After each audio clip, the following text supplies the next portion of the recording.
hello, everybody. Vasu Vatapati, Charlie O here with the Make the Money and Run podcast, the Friday football show. We're running a little late this week, some technical difficulties, but ordinarily we are here at 3 o'clock on Mondays, noon Eastern on Thursdays, and then Fridays we go at 9:30 Eastern with the Friday baseball show, and then at 10 o'clock Pacific time, 1 Eastern, the Friday football show, which is where we are at now. Thanks to everybody that was on with us on the baseball show earlier. We'll do that every Friday through the remainder of baseball season as well, too. So 90 minutes of joy with us for baseball and football. Thanks to the Britannia Arms for sponsoring us. Silicon Valley's longest-serving British pub and restaurant, celebrating 40 years of the best British food and drink. BritanniaArmsDeanza.com, 408-252-7262. Don't forget to check our social media posts out every day by 6 Eastern, 3 o'clock on the West Coast, for the latest news, pitching updates, especially in baseball, but also our selections that we don't give you in the morning on the days that we don't do shows and the days that we don't have early day games like we do today. We have an early day game in baseball. We talked about that already. The Cubs and Cardinals going off in an hour and about 45 minutes or so. But this is the Friday football show. Week 3 of the NFL started last night. Vasu Vatapati, Charlie O here. No intern Nick this week. We will give him his props in a little bit as well.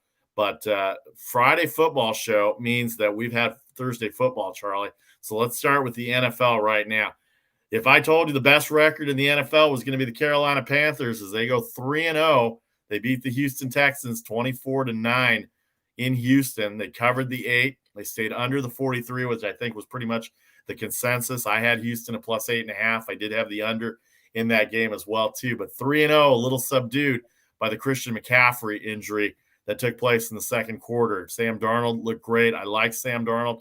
I like Sam Darnold a lot. I knew once Sam Darnold, I shouldn't say I knew because nobody really knows, but I had a very good feeling that Sam Darnold, when he left New York, was going to be in a better situation and was going to be a better quarterback than people thought he was in New York. Hey, what a surprise when you have an offensive line that can block for you.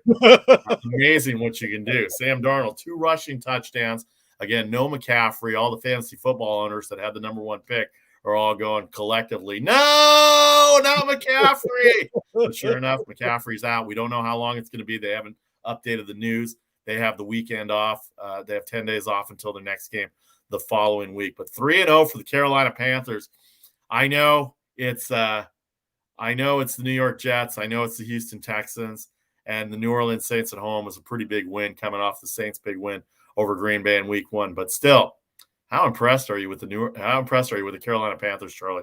I'm really impressed and really happy for Sam Darnold. But Vasu, I don't care who they're playing. To start 3-0 in a season is a real momentum builder, especially in this first 17-game NFL season. So that's huge. Now, McCaffrey, that's concerning, but here's the reality for both fantasy fans and wagering fans. We knew McCaffrey was going to get hurt. That's his history. Okay, we know that sometime during the season, McCaffrey is going to go down. What do we also know about McCaffrey? McCaffrey is going to come back and he's going to be fine. Okay, that has just become the history of him. I think partially because they use him so much, and he just has that history of he's going to get hurt. He may miss a game or two, but then he's going to come back and he's going to be fine. So don't everybody panic. And if you've got him in your fantasy league and you dare drop him, I'm going to come and have to have a Grandpa Charlie talk with you. Okay, do not panic at this point. He'll be fine. He'll be fine. And the fact that they have 10 days off, Vasu, that is tremendous news for them, because I would not be shocked at all to see him back starting for them in the next game. But, Charlotte fans, they got to be losing their minds right now. 3-0? Are you kidding me? I mean, it's great. And, it was interesting. I saw something quickly this morning on Sports Center. They were talking, or one of the shows, Get Up, whatever. They all run together when I get up as early as I did this morning. But they were talking about, can you imagine Sam Darnold still being on the Jets? And one of the guys said, if Darnold still had to be with the Jets, even with Robert Saleh and everything else, this could have been the final collapse for him and the end of a career. But to be now in Charlotte, to be with a complete team, to have a line right now, and to all of a sudden shoot out of the gate with success, we're going to see the potential that we always thought we would see with him. And this literally could be a career-saving move. And that's really exciting because he deserves that after the abuse that he took there in New York. 10 days off for the Panthers. They will go next Sunday to the Dallas Cowboys on the road. That defense playing very well. Dak Prescott having himself a good year. We'll see how Dak Prescott does this weekend as we preview the games. So far, so good for Dak Prescott in a 1-1 season. Houston will go at Buffalo next week. 1-2 are the Texans. Davis Mills, the rookie out of Stanford, he looked okay yesterday. A little nervous in the pocket. Carolina's defense put a little bit of pressure on him, but I thought Davis Mills handled himself very well in the absence of Tyrod Taylor, who is in the absence of Deshaun Watson, who is in the absence of whatever the scenario is for Deshaun Watson. But the fact is, and my heart goes out to Houston as a team, to Houston as fans. I mean, you talk about the ultimate on hold situation there. I mean, first of all, Deshaun Watson has a lot of legal issues. Okay. But right now they're all accusations. They're all lawsuits. And in this country, I'm sorry, you're still innocent until proven guilty. So he's got all of this stuff hanging over his head. And one thing we all know in this country is that justice moves slowly. The justice system moves very slowly. I mean, do you realize, Vasu, that we could still be in the same position with Watson next season? No, I know. So what do you do if you're Houston? And I really believe at this point that this is one of those situations where the NFL has to get together and they have to create some situation of salary cap relief for a team, because at this point, the Texans are stuck in salary cap hell by no fault of their own. Yeah, this time. This time. Because what do? You can't keep penalizing this team because they've got a player that's stuck in a situation that they can't control. And obviously you can't penalize Watson at this point and say, okay, we're going to drop you. We're going to end your contract. Well, first of all, legally you can't, but you got to do something to help them while you allow him to litigate his circumstances. So this is a mess, and this is something that they're going to have to deal with because unfortunately he's not going to be the last guy that's in this circumstance. And I'm not saying that from a behavior standpoint, but just in today's world, reality says he's not the last guy who's going to wind up in this circumstance. So they got to figure out some scenarios on how they're going to deal with this. Well, just a general statement on that. In today's world, it's a lot easier to get caught than it was 30 or 40 years ago, too. No, and you know what? Somebody better learn from that. Somebody better. Hopefully the next generation, hopefully these rookie symposiums take place and they do well. All right, back on the field, the Carolina Panthers 3-0. They go to Dallas. It's good to have 3 wins in the coffer and start off in first place in the NFC South, where Tampa Bay and New Orleans are still factors right there. Atlanta's not going to be a factor this year. I'm calling it right now. Unless they get hot or they do something with Matt Ryan, they're going to have to figure out what to do there because Atlanta is not very good, and Arthur Smith is already finding out why they're having problems in Atlanta from that standpoint. But anyway, the point is Carolina 3-0 with or without McCaffrey. They'll still be in first place going into that game against Dallas next week. But how about Sam Darnold? Let's talk about Sam Darnold for a second. We just mentioned him, how it was with the Jets. I remember when he came up with the Jets, his first play from scrimmage was an interception return for a touchdown against the Detroit Lions on Monday Night Football right out of USC. And that was the famous line of where he's seeing ghosts. And that took a life of its own, so to speak, in the New York tabloids at that point. But coming out of USC, I liked him. Thought he was a good passer. He clearly is a good athlete with the way he ran the ball last night without McCaffrey, the 2 rushing touchdowns. He's a big, strong guy. And that defense, boy, I know it's Houston and I know it's Davis Mills, But that defense, the way they played, let's look what the defense did. Yeah, they gave up 14 points to the Jets, but that was all in the second half when the game was pretty much decided, except for us wagerers who were worried about a 2-point conversion at the end.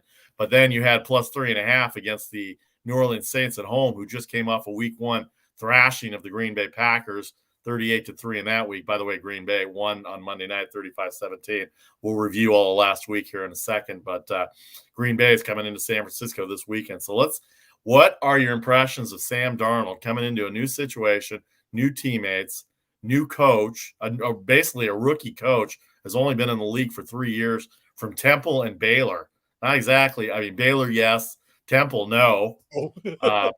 But Matt Rule has had some NFL coaching experience, and he clearly knows what he's doing from a defensive standpoint. And their special teams was really good yesterday, too. And that was a big part of that game. You always say the 3 phases of the game, and they won 2 of those 3 phases with the kicker and the defense. And their offense was pretty good. The defense for Houston was okay. I thought Houston's defense played okay. I just thought there were some plays where Sam Darnold made. There were wide open receivers, and there was some miscommunication.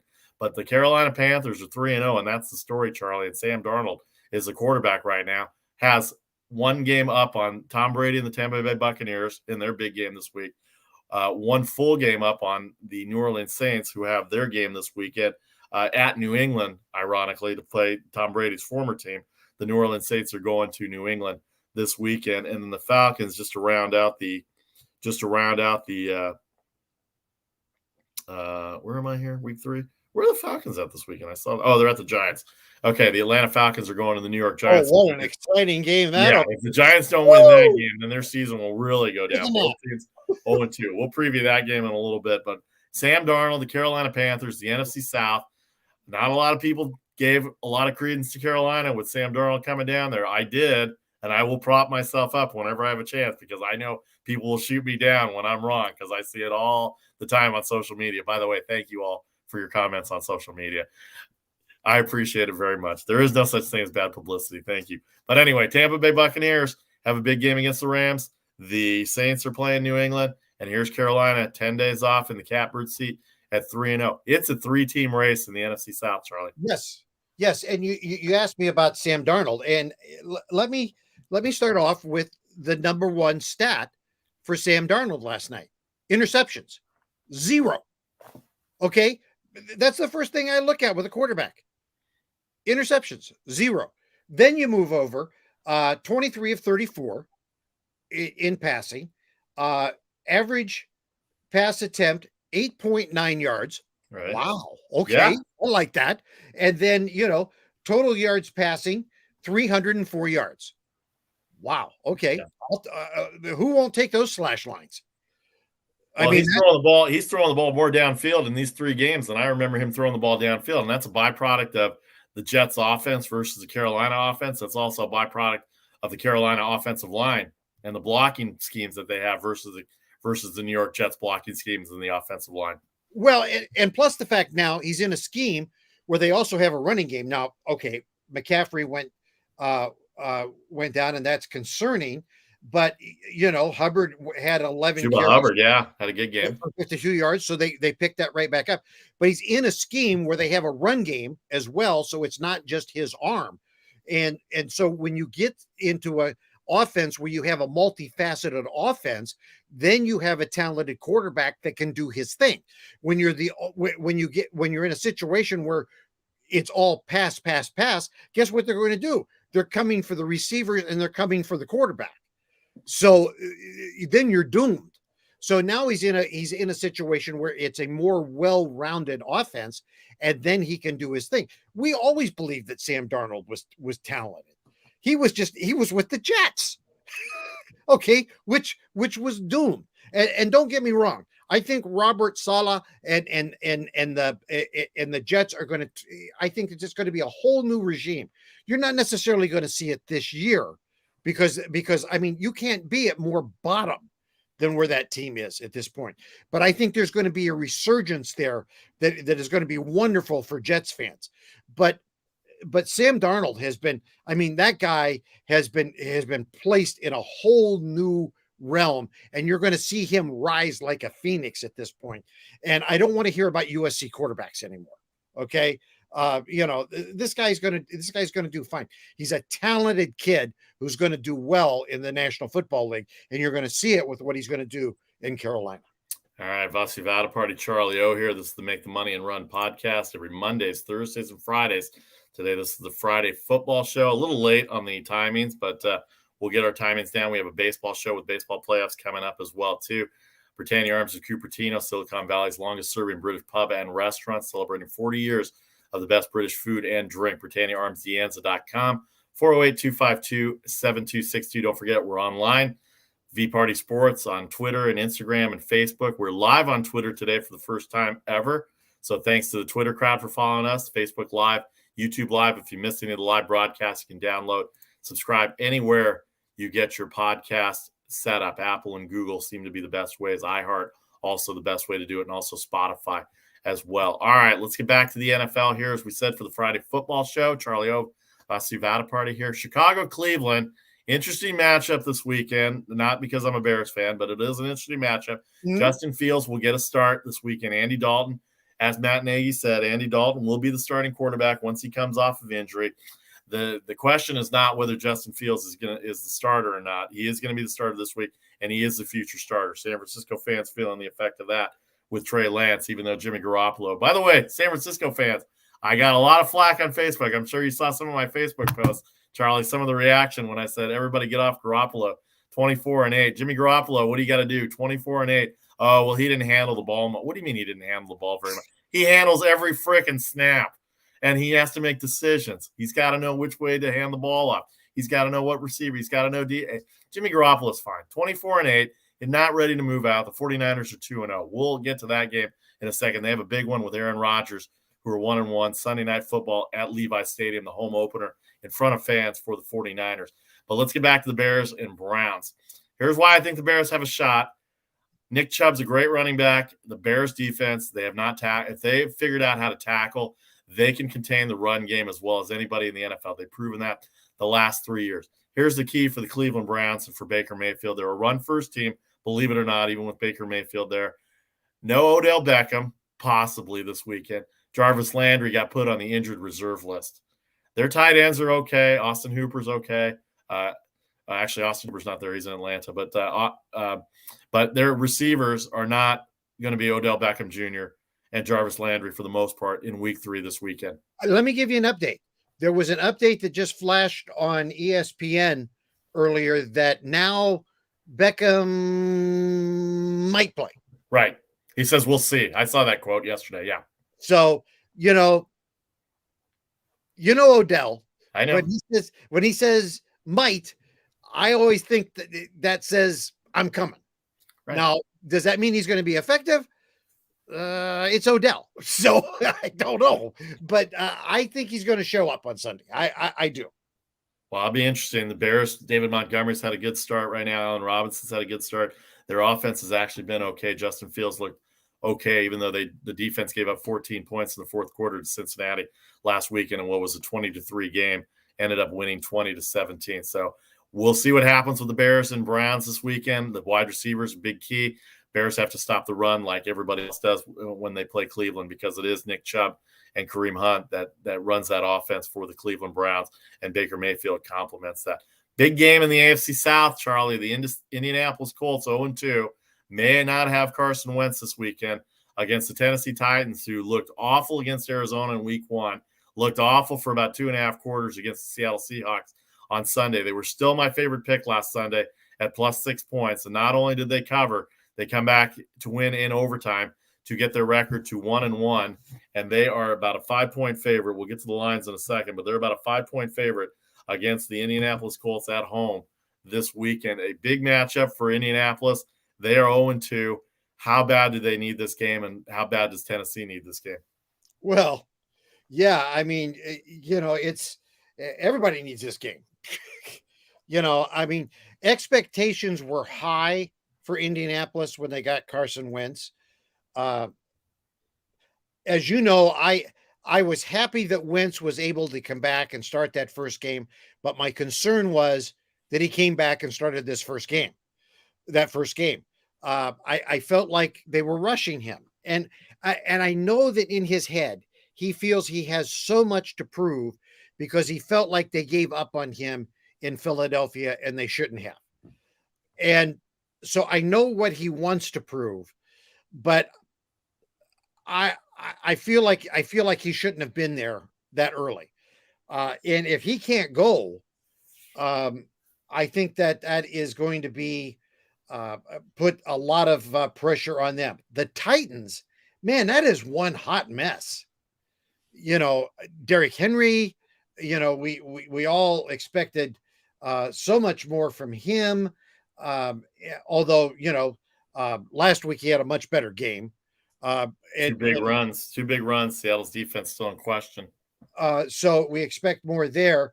But Tennessee, in my opinion, Tennessee needs this game more than Indianapolis, because I think Indianapolis can go, well, Carson's a little tweaked and and they can move on from that. Tennessee's got to win this game because expectations are so high for the Titans. And I think for their fans, for football in general, Tennessee's got to win this game. And if they don't, everybody's going to go, okay, that's it. They're out. So I think Tennessee has to, this is, in a 17 game season, I hate to start saying must wins in this early in the season, but this is a baby, you should win this game.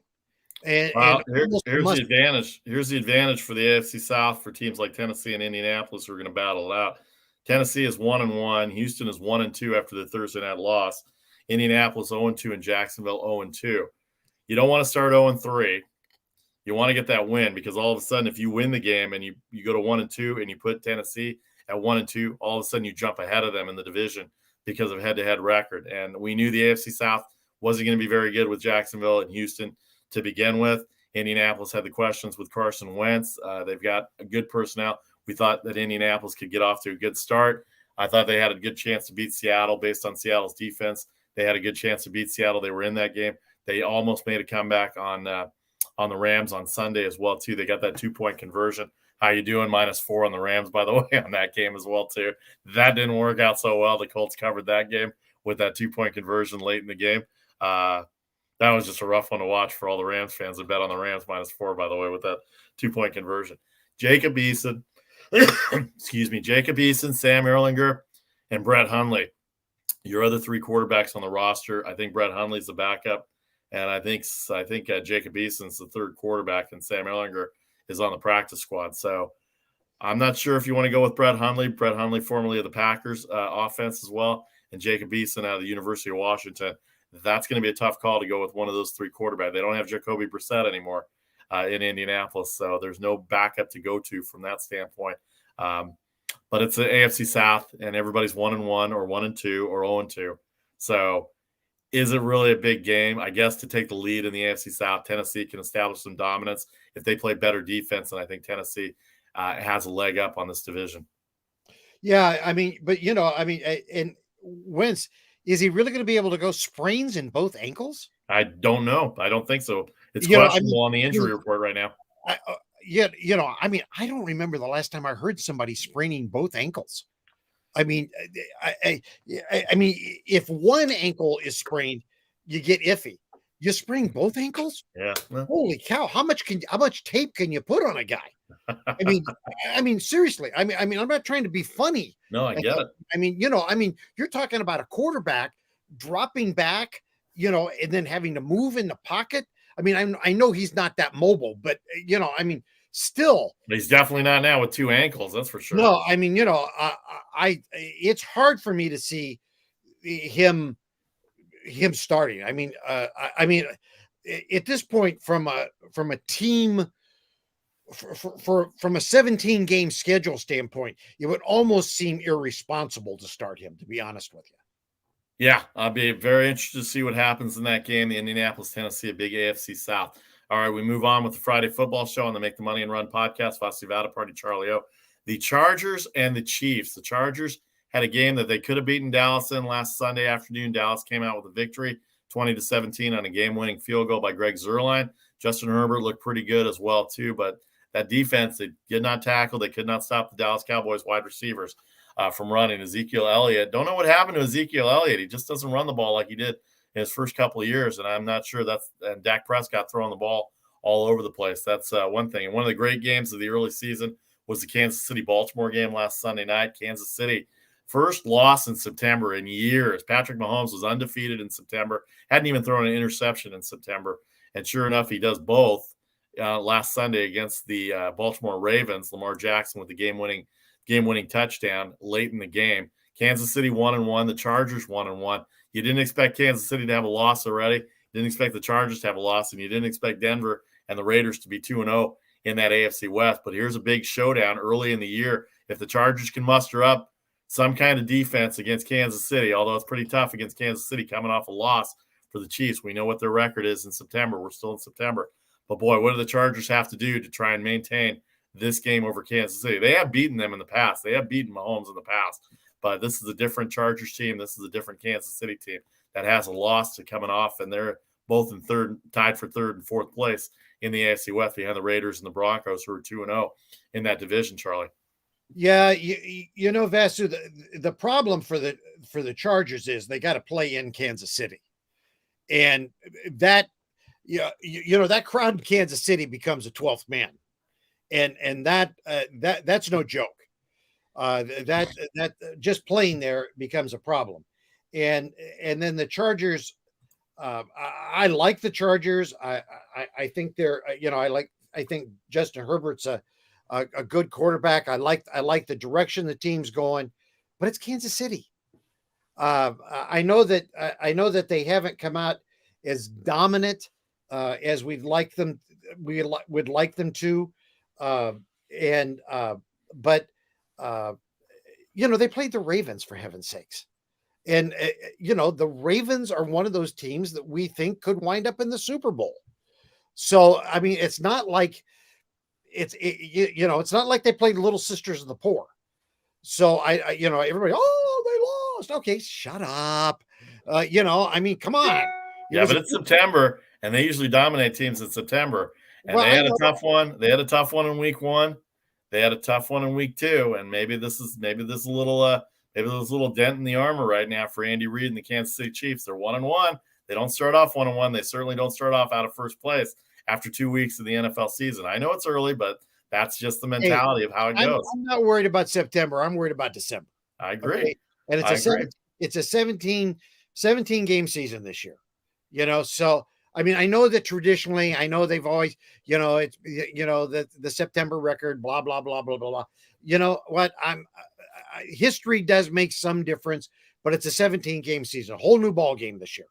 I'm not that worried about it. I'm just not. I think this will be an interesting game. I think this may be a little bit of a telltale game because this is home against a good team. So I think it'll be interesting to see how they bounce back after the adversity of losing a game against a very good team. I think it's not a great game for the Chargers in the standpoint that they're going to have to come in and face a team that's probably pretty pissed off. Yeah, and they're coming off a home loss to a team that they probably felt that they should have beaten in Dallas over the weekend as well, too. That was a Sunday afternoon, the primetime game for them as well, too. So the Chargers going to go into Kansas City, a tough place to play. They usually don't have a lot of success in there as well. By the way, you can keep track of the NFL betting lines, the wagering lines, and the totals underneath on the ticker as we go have it. We'll talk about the lines in and of itself in the next segment, but just previewing the games for this weekend based on what happened. Carolina beat Houston yesterday. They're 3-0, the only 3-0 team in the league. Week 3 of the NFL continues on Sunday with some of the games that we've talked about as well. New Orleans, New England. What New Orleans team is going to show up? Mac Jones had a pretty good game against the Jets. They lost to the Dolphins in week 1. The Dolphins will be without Tua Tagovailoa against the Raiders this weekend in Las Vegas. The Raiders are 4-point favorite even without Tua at quarterback. The defense got to shore up a little bit. They get that win against Baltimore. What a game they had against Pittsburgh last week, considering Pittsburgh went into Buffalo and beat them. They really beat up Roethlisberger. The Cincinnati Bengals nearly had a big comeback against the Bears last weekend, but then they had the overtime victory with the Vikings in week 1. So they're 1-1. That's 2 1-1 teams in the NFC North with Cleveland playing Chicago. And who's the other AFC North team? I forgot who the other AFC North team is here. I'm losing my mind here, Charlie, at some point. The Bengals and Steelers, and then Cleveland. Yeah. So the AFC North is right there as well, too. So let me get to the standings here while we talk about it. But let's talk about Cincinnati and Pittsburgh. What did you think about Pittsburgh last week? I thought for sure the Raiders on a short week from Monday night going into Pittsburgh, a 6-point underdog. They went in and they really hit Pittsburgh in the mouth, Charlie. Yeah. Hey, it's the NFL these days. I mean, everybody's getting better. Everything's a little upside down, and it's early. So everything's going to be a little surprising. I'm a little disappointed in Pittsburgh's defense right now. We always talk about, hey, it's going to be the Pittsburgh defense. Well, the Pittsburgh defense has been a little, and I know about that because guess who's got Pittsburgh's defense on their fantasy team? Yeah, me. And guess who's not getting the points from the Pittsburgh defense? Me. I made up for Buffalo last week from the week before too. So yeah, I know what you mean. So everything's kind of everybody's trying to figure everything out a little bit, and it's an odd beginning. Roethlisberger hurt as well too. We don't know what the status is for him. They're going to do everything they can to get him back in there as well too, because Cincinnati's front four can rush the passer. I've seen the Bengals a lot over the last couple of years, and they can rush the passer. Their back end is not very good, so they need a pass rush. I want to get a comment in real quick on YouTube. The End, I guess that's how you pronounce it. Thanks for checking us in on YouTube. Hey guys, how do I trade an injured McCaffrey plus Chuba? Why do you want to trade McCaffrey? We don't know what the status is on him. We just talked about it on the previous segment. You keep McCaffrey. Yeah. If you have a fantasy football league injured reserve spot, you put him on injured reserve and you pick up somebody from waivers. Chuba Hubbard, if McCaffrey doesn't play, Chuba Hubbard out of Oklahoma State is a good running back, and he had good yards yesterday with Sam Darnold. So I would not get rid of McCaffrey at all. I think anybody that does get rid of McCaffrey in week 3 is going to regret it later in the year. But thank you for watching on YouTube with us. Thanks to everybody on YouTube and on Facebook and on Twitter now. We're on Twitter now as well, too, and you can hit us up on Twitter at MTMAR Podcast, at VParty Sports, at Charlie01320 on Twitter as well, too. So make sure if you can't get the live broadcast, you can download and subscribe and hit us up all through there. All right, we continue with the NFL previews. Lots of games to talk about, obviously, but we'll just hit a couple here. Let's talk about the one going on here in Northern California. The 49ers will open at home, 2-0 on the road. A tough game they had against the Eagles last week. I give the Eagles credit for staying in that game. A couple of mistakes here and there, and they could have easily won that game. And then, oh boy, if they lost that game, then the Garoppolo talk would have been all over the place. But they did win the game. The offense didn't do very much, but I give Philadelphia's defense a lot of credit in that game because they stepped up and they showed what they were made of. And I think the East Division is going to have a different outcome this year with Philadelphia and Jalen Hurts playing well. The only question I had for Philadelphia, what were they doing on the 4th down play with the Philly special? They could have scored a touchdown or got a field goal there, could have made it a 3-point game late, could have sent it into overtime. Lots of things happened. I don't know exactly what Sirianni was thinking on that play, trying to recapture a little magic from the Philly special, and it clearly did not work out in that game. So San Francisco 2-0. The Rams, the Cardinals are 2-0. The Seahawks 1-1. Seahawks will go to Minnesota this weekend to that mess, and hopefully Seattle's defense will come in and play a little bit better than they did against Tennessee, and then they can keep up with the rest of them. But Green Bay, San Francisco, Tampa Bay, and the Rams in the NFC West. Green Bay coming off their win on Monday night over the Lions. Aaron Rodgers returning back to the Bay Area. San Francisco 2-0 at home, their home opener in front of fans. What defense are we going to see against Aaron Rodgers? And does Aaron Rodgers, after Monday night, look like he's back a little bit, or was he ever gone? Well, I don't think he was ever gone. But the problem is going to be, and we just had yesterday, we had Dan Plucker on from our sister station. And for people that don't know, I'm a producer at a sports station here in Sacramento from our sister station in Milwaukee. And he does the postgame show for the Packers there. The problem for the Packers is going to be right now is they're going to have a little problem on the offensive line. They're down to a backup offensive tackle who is a offensive lineman that is a generalist. In other words, they use him to plug in wherever they absolutely have to have him. So he's not like a backup offensive tackle. He's just a backup offensive lineman. Okay, play over here. So they're a little concerned about that because now they're going to have some weakness on the offensive line. And they're saying that wherever that kid goes, that's where Bosa is going to be. because they just want Bosa to eat this guy up. So that is one of the biggest concerns that the Packers have right now, is that there's going to be some weakness on that line that may not be protection there for Rodgers. So that is a potential problem for them there. The defense for the Niners last week looked better than it did in week one. I think that it is improving. It needs to continue to improve. Bosa looked better. Armstead looks better this year. So I think that line is better, and they're going to need to be at their best against somebody like Rodgers, because, I think there was, after week one, it was, oh, well, Rodgers is done. Oh, stop it. Stop it. Aaron Rodgers is Aaron Rodgers, and he'll eat you alive if you let him. He Surely, will. if you make him mad.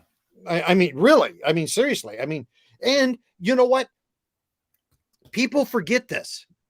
Aaron Rodgers thought he was going to be the quarterback in San Francisco. Aaron Rodgers wanted to be the quarterback in San Francisco. He's from Northern California. He went to Cal. He wanted to do all those things, and he thought he was going to be the quarterback in San Francisco. And then all of a sudden, Alex Smith wound up being the quarterback in San Francisco. So every time he comes here, he's mad. He is angry. And don't discount that, folks. He thought he was going to be a hometown star here, and it didn't happen. So every time he comes to the Bay Area, he wants to show the Bay Area what they didn't get. So there's that little underlying anger that comes every time he comes here. So that element is there as well. So there's a little extra motivation for him. I think it's going to be a great game. Both teams want the win. Both teams need the win to maintain. But it's all going to come down for the 49ers is, can they maintain their running game? And the question is, who's going to run the ball? Because 49ers running backs are dropping like flies. Yeah. And so that is going to be the circumstance. But folks, I have to tell you that in the 49ers running scheme, it just is like, okay, that guy's down. Let's get this guy. Who is this guy? I don't know, but give him the ball. And they do other things. Deebo Samuels, they use him in sweeps. They use that little giant sweep shovel pass and make that part of the running game. But a lot of the game is going to, on who's going to, the success in that game is going to be whether or not the 49ers can run the ball, because they need to run the ball for the success to be there for Jimmy Garoppolo. Because Garoppolo is not going to overpass you out of that game. And that's going to be a lot of the success there. So if you're watching that game, a lot of the game's success is going to be based on whether or not the 49ers could run the game, because the San Francisco offense is run first, pass second. All right, Vasuvada Party, Charlie O here. Before we go to break, let's talk about the Tampa Bay Buccaneers. They are 2-0. They look much better in week 2 than they did in week 1 against the Cowboys. They have the Rams in Los Angeles this weekend. Tampa Bay is a 1.5-point favorite. The total 55.5. Is that just the Tom Brady factor at -1.5? Because the Rams look really good, and I'm very tempted. You know how much I like underdogs anyway, but I'm very tempted to take the Rams against this Buccaneers defense that has not exactly shut teams down. I know they beat up on Atlanta by scoring a lot of points, but they gave up 25 points, and then they gave up a lot of points to the Cowboys too. I want to say 29 to the Cowboys in the first 2 weeks. So they've given up 54 points in the first 2 weeks, Charlie. And you look at the lines as we go in depth on this. Tampa Bay 1.5 and 55.5. But that's the big game of the day on Sunday, the Rams and Buccaneers in Los Angeles. Your thoughts? Well, I'll tell you, Vasu, I like home underdogs too. And I mean, I know the Brady factor is there, and I have to tell you, I think that's in part what the line is. I think that's partly the Brady factor there. But the Rams are a good football team. They're a really good football team. Yeah. And I think that maybe people underestimate them. Matt Stafford, man, he has just dove in there and says, "Hey, I got a real football team around me now. Watch what I can do." And he has fit in there, and he's got a whole new dynamic, and he's brought a whole new dynamic to that offense. And it's a team that also plays defense. I think it's going to be one whale of a football game. I really do. And I'm like you. I don't do my NFL picks until late on Saturday usually. But my lean right now, home underdog. Yeah. I got to tell you, and that's not disrespect to Tampa Bay, but there's a couple things that I like there. I don't like teams changing time zones, and that's a huge time zone shift there for them. And I also just think that they're underestimating what the Rams are, and I'm liking Matt Stafford as the quarterback of the Rams. I really am. I question the Tampa Bay defense a little bit, and the Rams have run the ball the first 2 weeks, and Stafford has looked great. He's looked as good or better as Sam Darnold has with the Carolina Panthers, with a better offensive game plan and offensive players in terms of the player personnel that the Rams have versus the Carolina Panthers. So you got to think that the Rams may be the way to go here on that. Our picks will come out on Sunday morning by noon Eastern on all social media pages, Facebook, Instagram, YouTube as well too. All right, let's hit the lines here real quick before we get to break. Arizona 7.5 at Jacksonville. Tennessee 5.5 against Indianapolis. Buffalo 7.5. 45.5 against I just saw that the Buffalo Bills are playing the Washington football team. They're 7.5 at home. The Patriots 342.5. The Chiefs 754.5 at home against the Chargers. Giants Falcons. The Giants have to be favored by 3 because they're at home. 347.5. 2-0-2 teams there. Browns -7 against the Bears. 45.5.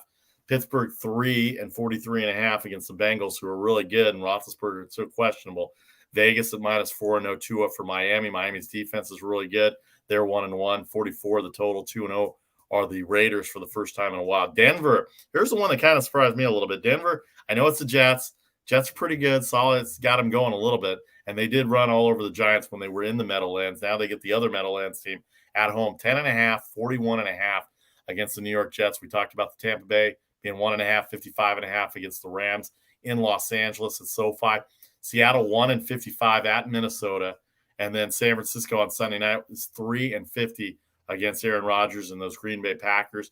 And Monday night, Dallas 3.5 and 52. We'll talk about Monday on Monday, Charlie, but let's look at the Sunday games here real quick. Out of the games, and I know we previewed a lot of games, but just looking at the lines, first impressions on lines right now before we go to break. That Denver line, that I look at it, I go, really? I don't know, that one kind of pops out at me right there. Again, that Tampa Bay line looks at me. Pittsburgh, again, I'm going to watch that real close because if Roethlisberger can't go, I'm jumping all over that one. I mean, seriously, that's got to be there. If you folks out there like Cincinnati at +3, and then Roethlisberger comes out on the injury report and he ends up not playing, that line's going to jump down to pick, or even maybe Cincinnati favored by 1 or 2. I doubt Pittsburgh would not be a home favorite. But if you like Cincinnati anyway in that game, and I kind of do, based on how the way the Steelers are playing and how Roethlisberger's health is, I would seriously consider taking Cincinnati at +3 right now because you're not going to get any better odds than that. Yep. Yeah, no, I agree. And Cincinnati, I mean, they're looking pretty good. I grew up in what is now Bengal country. I'm not a Bengals fan because I moved before they became in existence. I moved the year they started as a team. So I actually grew up as a Browns fan. I hate them now, but that's a whole nother story that I won't. I do an annual diatribe on that, but it won't be today.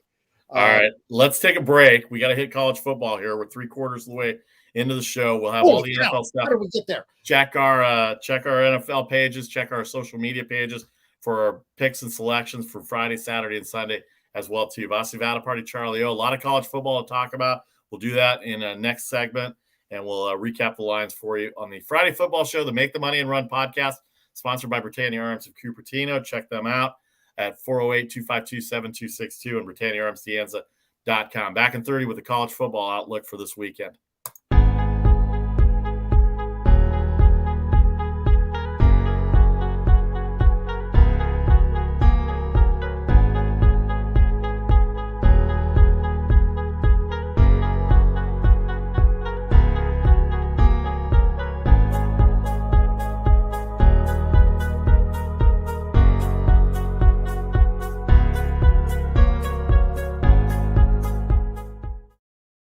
And welcome back to the Make the Money and Run podcast. I'm finishing up my Chicago Cubs St. Louis wager here because that's going to start in 4 minutes. So I'm taking the Cardinals, by the way. They're on a 12-game winning streak. So you better be taking the Cardinals. We'll be taking the Cardinals.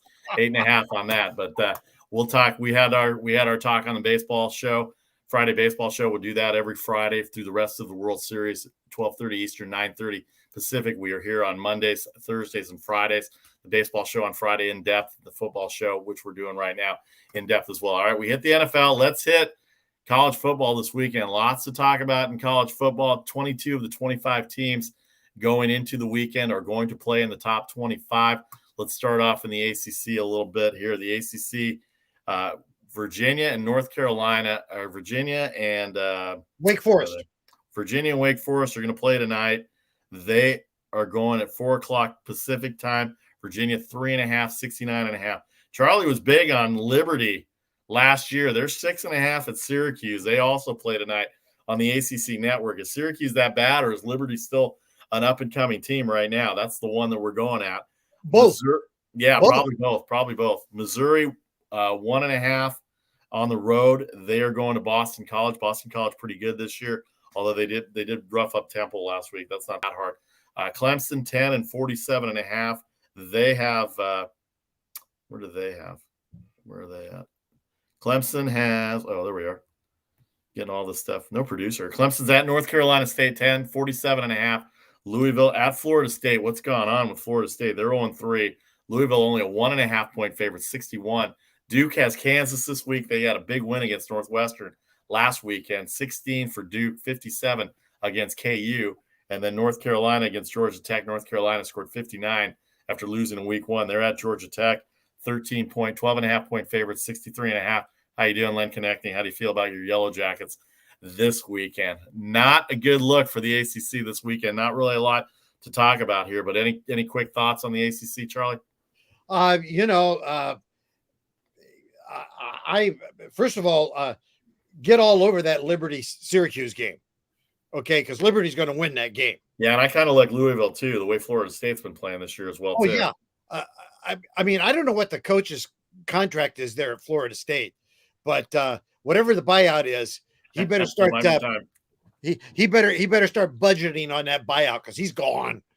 No doubt about it. I'll be interested to see what North Carolina does against Georgia Tech this weekend, too. Sam Howell, after the first rough week 1 that they had against Virginia Tech, they are coming back against Georgia Tech this weekend as well, too. All right, we move on to the Big 12. We're going to do this a little rapidly here for time, but we'll get all the lines out to make sure you know everything that's going on. Don't forget to follow us on social media for picks. All right, the Big 12, we've got TCU and SMU this weekend, Texas, Texas Tech, Iowa State, and Baylor. Iowa State ripped up on UNLV after losing to Iowa last week, 7 and 47.5 there.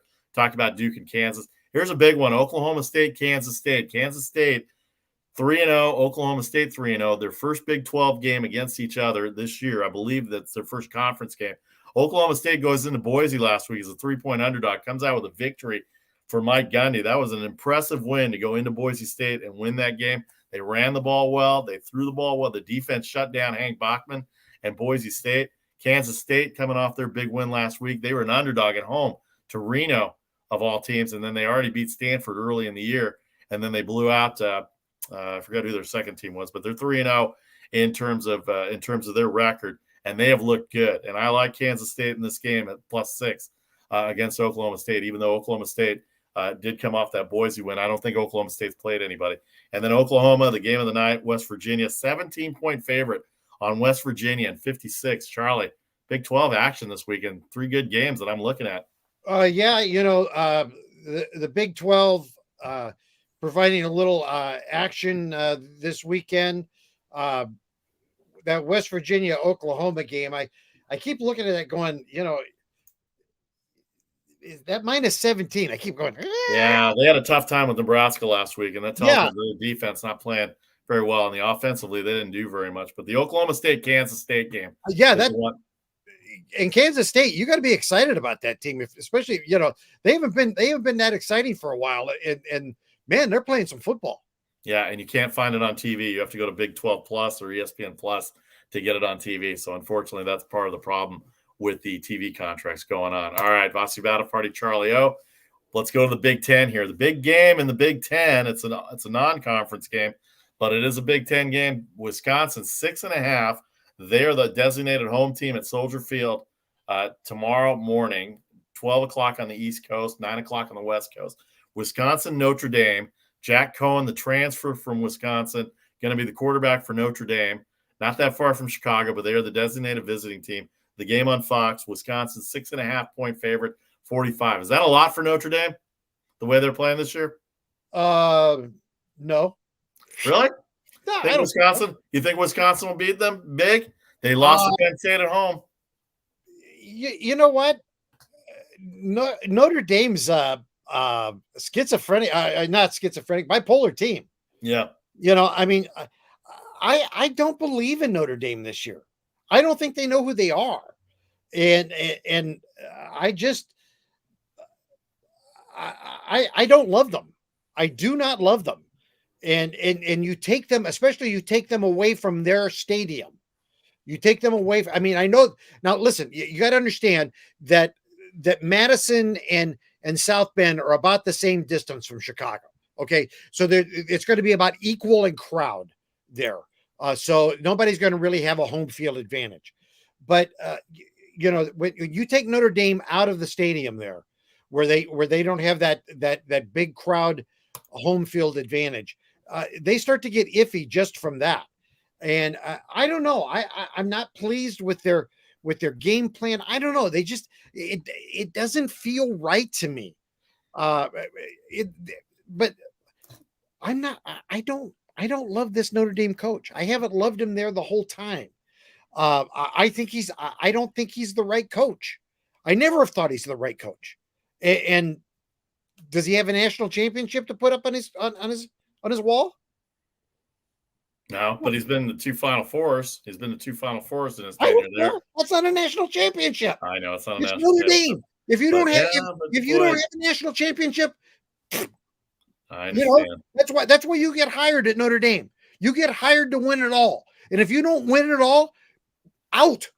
Get somebody else in there. Iowa, Colorado State, a big one for Iowa. They're playing a lot better than I thought they were. They're number 5 in the country.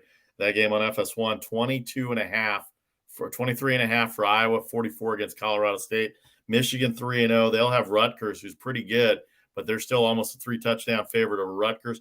Purdue and Illinois, an interesting matchup to me. 11-point favorite for Purdue. Illinois has played okay this year. They're second after beating Nebraska in week 1.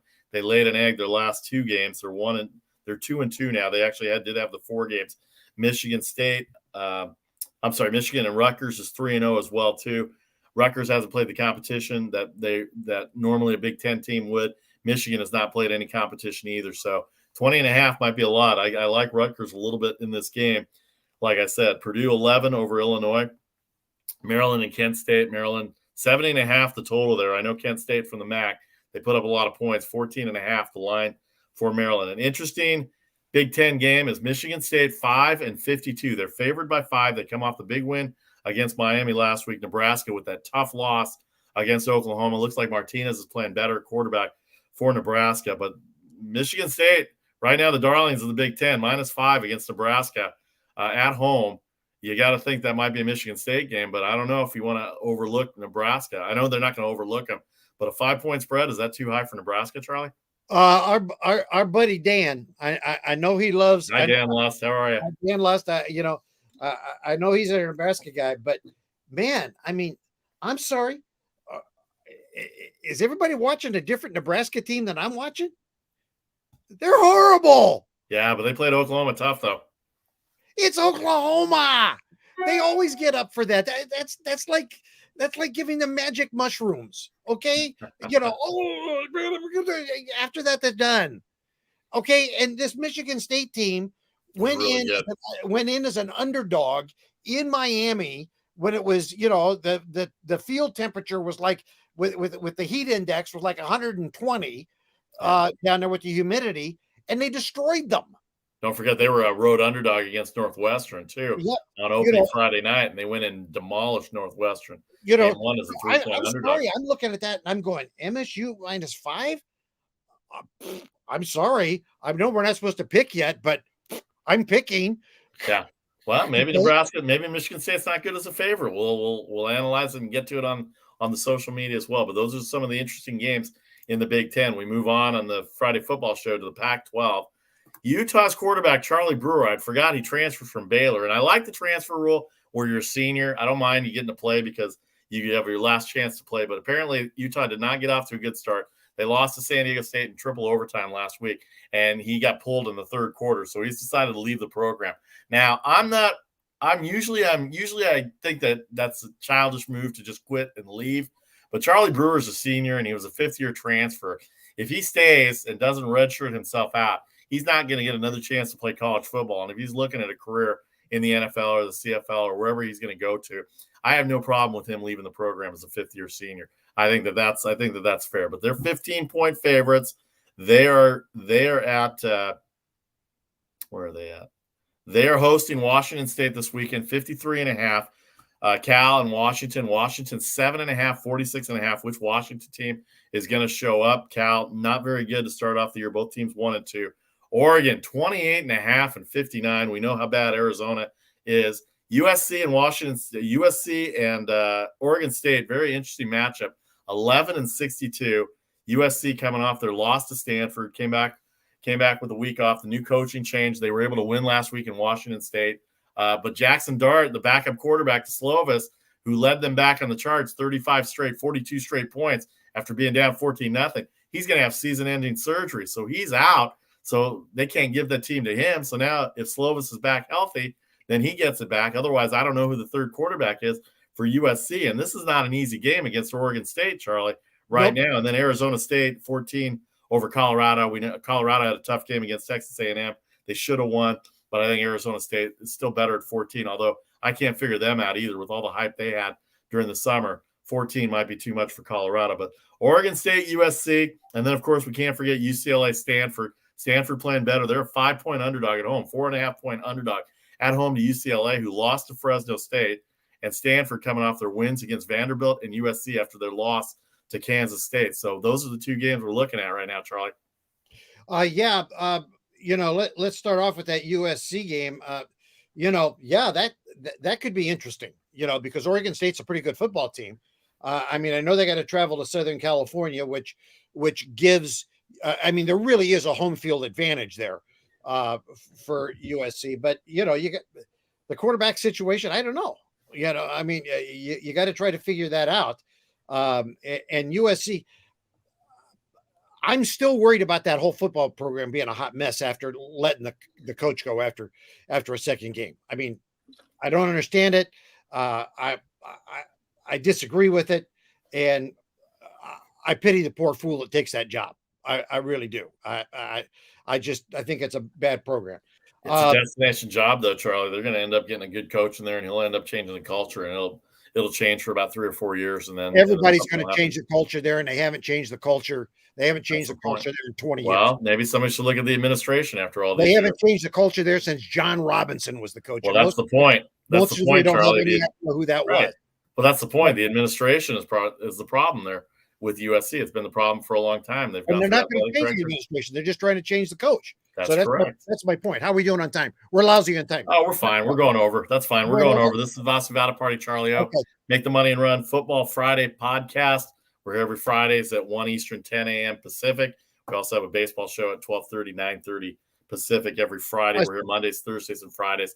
The SEC now. We move on to Wait, the wait, wait, SEC. let me talk about Stanford UCLA. Oh, yeah, go ahead. Stanford, UCLA. You know what? I pity poor Stanford tomorrow because I think UCLA is going to come in and I think they are going to be loaded for trees. Did you like that? I love it. I love it. For those of you who don't know, Stanford are the Stanford Cardinal, not the Cardinals, right. And that's the color. And their mascot is a redwood tree. Okay, so there you go. But I think UCLA is going to be pumped up. And I like Stanford. I think they've had some nice wins, but I think UCLA, after losing to Fresno State, is going to come in and they are going to be mad. The one thing that UCLA does is they run the ball really well. They have a boatload of running backs, and Stanford really hasn't stopped the run this year. Kansas State ran all over them. Vanderbilt ran all over them a little bit last week, and then they did give up 25 points to USC. But we know what USC's mess is like from that standpoint. Yeah, and they're just a better team. I mean, UCLA is just a better team. No doubt about it. All right, let's move on to the SEC here. We've got some SEC games to talk about. Georgia going to Vanderbilt. 35-point favorite on the road, 53 the total. LSU, Mississippi State, kind of an interesting game there. Mississippi State lost to Memphis last week. They were a 3-point favorite on the road at Memphis. Here they're getting 2.5 points at home, 56.5 the total with that defense is pretty good. Talked about Missouri, Boston College. Missouri, a 1.5-point favorite, 58 in Boston College. Texas, Georgia State, Auburn, 27-point favorite there. Florida, 18.5 in Tennessee. How about Florida last week against Alabama, Charlie? I don't know if Alabama took their foot off the gas a little bit. I want to say part of that was the case, but I give Florida a lot of credit. I had 14.5 in Florida last week. Didn't have to buy the half point, by the way. I was 14.5, but Florida 14.5, and it ended up being a 2-point game, a missed 2-point conversion that got them to that point. Florida, Tennessee this weekend. Tennessee has been very schizophrenic, and a lot of the schizophrenia has been on the bad side. They've had a couple of outputs. I think they beat Tennessee Tech 56-0, and that might be their only win of the year. No, they're 2-1. They have another win.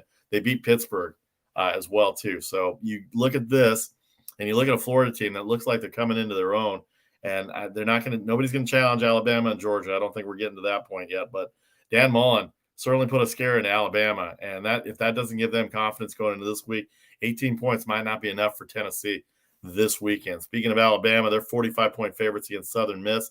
And then a very interesting game, really good basketball game generally when they play in the SEC. Kentucky, South Carolina, 5 for Kentucky, 48.5. Kentucky's defense is very underrated, and they've been getting favored a lot in these first few weeks, and they've been coming through big time. Kentucky 3-0, South Carolina 2-1. But Kentucky on ESPN2 tomorrow night, 7 o'clock Eastern. I will be interested to see how Kentucky plays in this game because South Carolina can throw up a little bit of defense. But right now, Kentucky defensively, as good as any top 25 team in the country. They're probably right outside of the top 25 right now, considering they're an SEC school. And their offense, they can run the ball. And if they can run the ball and keep time of possession and rest that defense, South Carolina may be in for it tomorrow. But Tennessee, Florida, Kentucky, South Carolina. But the game of the day in the SEC will be the number 7 Texas A&M Aggies.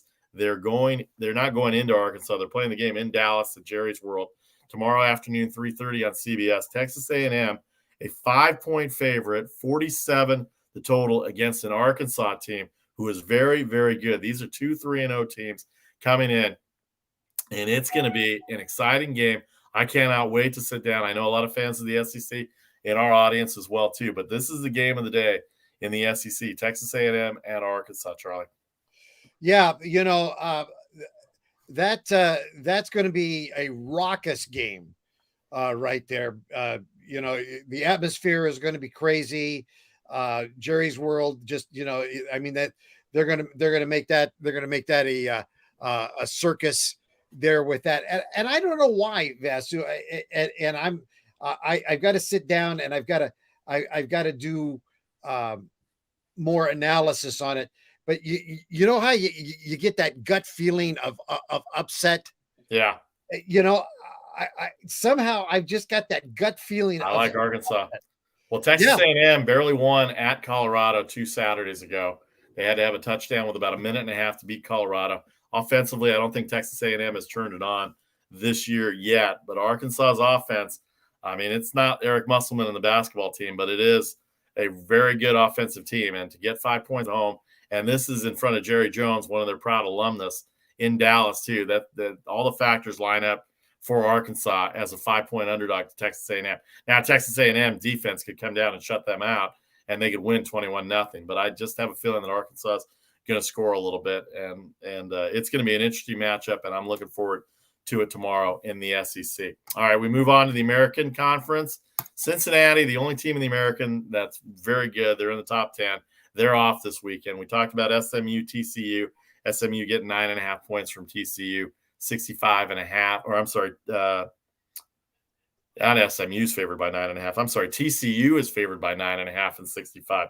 Had that wrong, so let me correct that. By the way, for folks that don't understand that game, that is a Metroplex rivalry, right? Because SMU is in Dallas, TCU is in Fort Worth, so that's the Twin City kind of thing there. So that's a big deal for them. Let me put that up again. TCU minus 9.5. Houston is hosting Navy, 19-point favorite, 47.5 total for Navy. That could be a rough one for Navy right there. Houston's pretty good right now, and they're going to the Big 12 in a few years. They're right there up in the American Conference with Cincinnati. Cincinnati, the best team in that conference. Memphis coming off their home win against Mississippi State. They are hosting Texas San Antonio. Texas San Antonio 3-0, Memphis 3-0 as well too. Not a lot of fanfare in that, but it's very interesting. Tulsa, 14.5-point favorite over Arkansas State, 63.5. Tulane, 3.5 over UAB, 54.5. And then BYU, kind of funny how BYU is one way or the other, but they're 23 points right now, 54 over South Florida. I saw BYU play Utah. They upset Utah. Houston, pretty good right now. No Cincinnati in the conference. SMU is 3-0. TCU is 2-0, but there's not a lot of thought given to SMU in this game, even though it is a rivalry game, Charlie. Yeah. It's an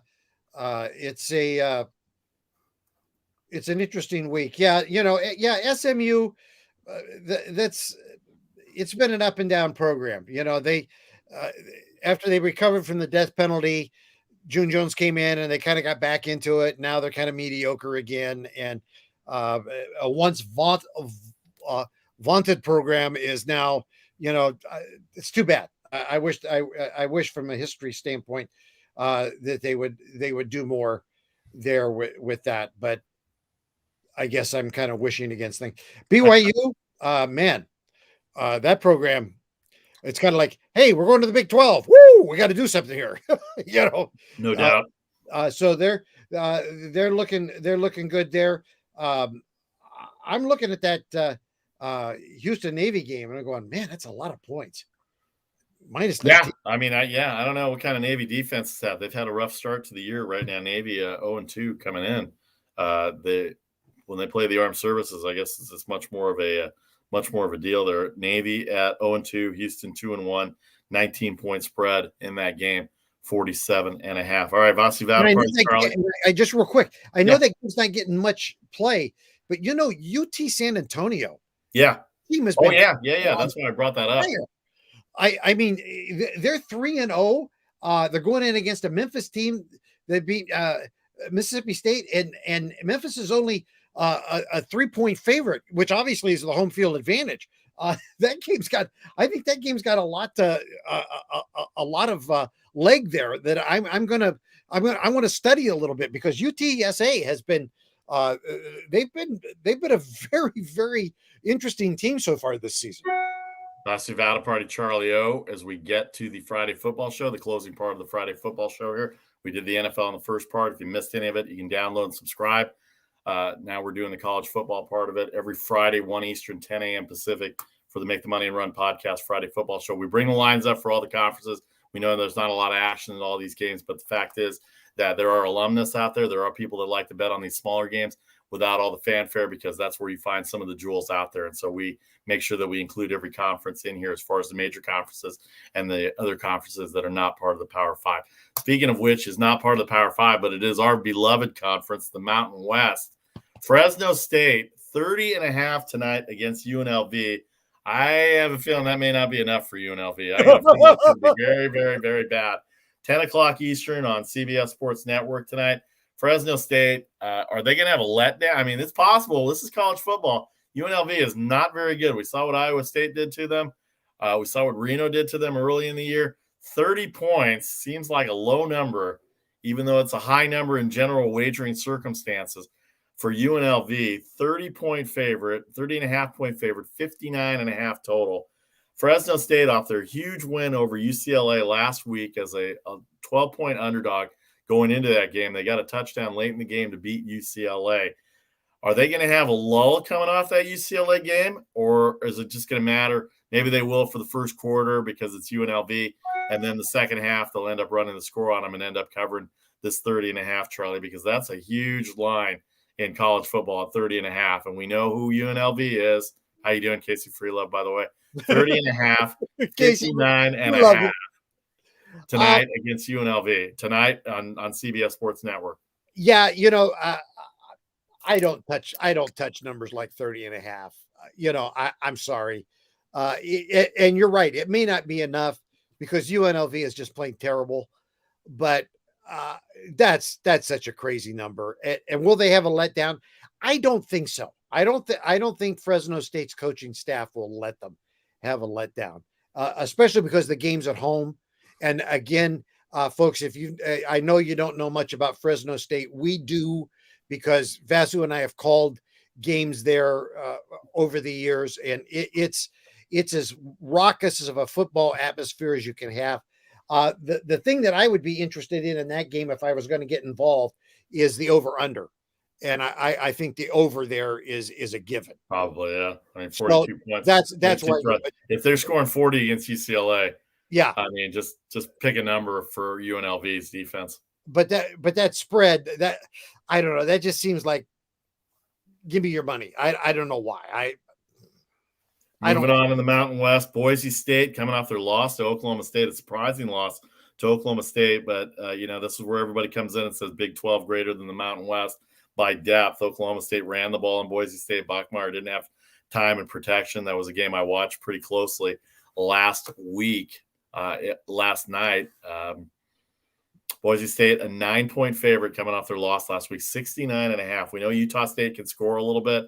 9 points on the road again, Charlie. That's a lot, but Boise State might be able to handle it because Utah State has had a very rough year to open up the season. Yeah, I mean, is Boise State having a down year just in general? I don't know. 1-2. That offense and their defense are 1-2. Well, they did lose to UCF. Yeah. On the opening weekend, they did lose last week to Oklahoma State when they had a 20-7 lead. They're 1-2. Utah State, they've won all their games, but they haven't played a lot of competition. They're 3-0 coming in, but I'm not sure that the competition and the depth of the players' abilities match up with Boise State to the point, and I don't think the lines makers think that either. The fact that they're 9.5 and they're coming off a loss, and this is an in-conference game. They have not had a conference game yet as Boise State. So if they're still favored to win the Mountain West, this is their first conference game, and a 9-point favorite at Utah State could be something to look for tomorrow morning. And it's on national TV too. Yeah. So don't know. It could be interesting. Colorado State, Iowa, we talked about. I really like Iowa. They're making moves. I thought Iowa State would be better in that in-state rivalry, but Iowa took it to them a little bit. Florida Atlantic goes to Air Force. Air Force, a 4-point favorite, 54. Hawaii, 17-point favorite on the road. They're going to New Mexico State. And New Mexico, didn't think I'd ever see the day where New Mexico would be a road favorite, but that's UTEP. And New Mexico, a 1-point favorite, 54 the total. And we cannot forget about our game. 2.5 points San Jose State is getting at Western Michigan. They're going to a MAC conference game where points are galore. Nick Starkel, how many sore shoulder pads do you have to take care of your shoulder this weekend? Because you're going to have to throw the ball 60 to 70 times to keep up with the Western Michigan offense that can score left and right. The total in this game, 62.5. Western Michigan, 2.5-point favorite. The game on ESPN Plus tomorrow. I'm sure it's on some local TV or some backfeed on DirecTV. Hopefully we'll be able to find it somewhere. But our Spartans are 2.5. The only loss to USC this year. They have not. I don't think they've had a conference game yet this year. Western Michigan 2-1 as well. But they're the 2.5-point favorites, I guess, because they're at home. And San Jose State going to travel from east to the Midwest, basically the Eastern time zone. So it's Eastern time zone. 2:00 local time there. Spartans and Western Michigan, Charlie. I mean, these were the two conferences they used to play each other in the Fresno in the California Bowl when we used to have the California Bowl. So there's some history here between those two conferences. Absolutely, and they should be pretty well matched up. I mean, they get about the same level players in what they get. Again, my concern is you got a West Coast team traveling to the Eastern time zone, so that's going to work against them because it's going to be an 11 a.m. kickoff for the Spartans, so that they're going to be going, what are we doing there from that standpoint? But you're right, it's going to be a shootout. Yeah, because that's what these teams do. I mean, if you know anything about the MAC, any MAC game, you just go, give me the over. We know a lot about the MAC during the pandemic because they were the only football on last year. So exactly, Casey, Charlie, and I know all about the MAC. We know about Western Michigan. We love all those teams. We love MAC football. But this week we're going to have to go against MAC football this week. All right. Yeah. Lots of stuff to talk about. We'll be back on Monday at 3 Eastern. One more time with the NFL lines before we go. Arizona 7.5, 51.5. Tennessee 5.5, 48. Buffalo 7.5. The Patriots and Saints at 3. Chiefs, Chargers, Giants, Falcons. Cleveland, Chicago. Pittsburgh and Cincinnati. Vegas and Miami. Denver and the Jets. Tampa Bay and the Rams. Seattle at Minnesota. We didn't talk about that game much. Interesting game. Minnesota 0-2. It's going to have to win that game. Seattle, the only team in the NFC West with a loss. San Francisco Sunday night, 3-50 over Green Bay. And then Monday night, Dallas, 3.5 against Philadelphia and 52. Final thoughts on the NFL, Charlie, before we close out. You know what? Just love the NFL. So glad it's back. So glad it's back. And thank goodness, since I have to produce these games, thank goodness the 49ers are home and it's a Sunday night game because I don't have to get up at 6 a.m. Britannia Arms of Cupertino, thank you very much for your sponsorship. Silicon Valley's longest-serving British pub and restaurant, celebrating 40 years of the best food and drink. BritanniaArmsDeanza.com, 408-252-7262. Don't forget to check our social media pages by 6 o'clock, Monday through Friday. We'll have the latest news, our selections for each day, unless there's day games, and we do it on our show. And then on the weekends, we'll have them by 11 Eastern in the morning on Saturday for all the college football and the baseball, as well as Sunday, 9 a.m. West Coast time. We'll have our picks all posted so you can have the best available information. So selection Saturday and selection Sunday, as well as our picks, selections today, 6 o'clock Eastern. We'll have it. All right. We're here every Mondays, Thursdays, and Fridays. We're on Facebook, YouTube, and today our first day on Twitter live. So thanks to everybody for watching. We got a few viewers on here that we're noticing. Frank O'Neill, thanks very much. Thanks to everybody on Facebook that came on with us. Phil Joyner, that's who I was thinking of. Phil, thanks very much for coming on with us as well too. So we appreciate it as well too. All right, first day we did both shows here. So the Make the Money and Run Friday football show. We will see you on Monday at 3 Eastern. Charlie O, Vasi Vadaparty here for intern Nick as well, who's flying up to Oregon to get his school year started. We will have his picks as well too. Charlie, take care. Have a good weekend. I'm Vasi Vadaparty. This is the Make the Money and Run Friday football podcast for September 24th, 2021. Have a great weekend. Enjoy the games. And as always, good luck. Take care, everybody.